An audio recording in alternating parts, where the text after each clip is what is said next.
Gravando. Estamos aqui em Bituba, no morro da vila, né? É. Morro da Vila. Olha que altura, que altura aí, só que lugar lindo. Deixa eu ver se dá pra dar um zoom aqui. Uma praia lá. Lá o farol.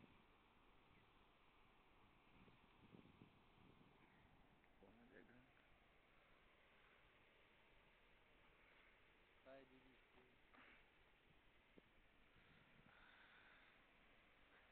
E o medo de cair.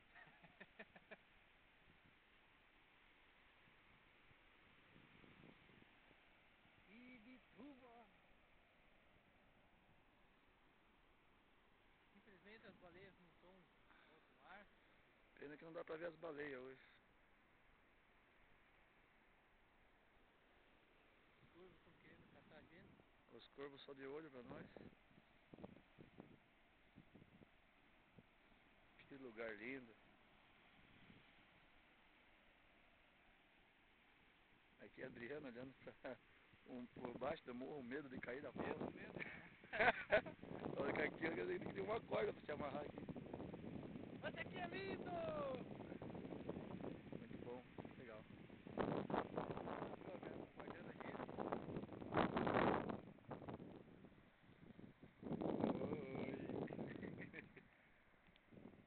Tudo pela conta da Toda a Intertech, paga tudo. Melhor que tá lá no estoque lá da CDL, batedeira de vagão. Aí, Marcelo, valeu, hein? Os caras vão ficar na ira quando eu mostrar isso aqui lá. Vai cair na paz aí, ó, batendo o vagão aí, ó. Nós aqui, ó, sossegado, ó. Show de bola. Esses caras vão ficar na ira. Bom é estar lá na paz, ó, no estoque a madrugada toda. Olha aqui, ó, que beleza, praia, aqui, ó.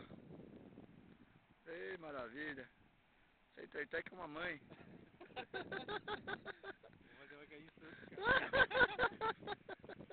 Aí, Marcelo, valeu. Aí, Marcelo, aí, ó. Muito obrigado, bastante descanso aí. A gente estava estressado, você fez a melhor coisa. Você é o melhor chefe do mundo.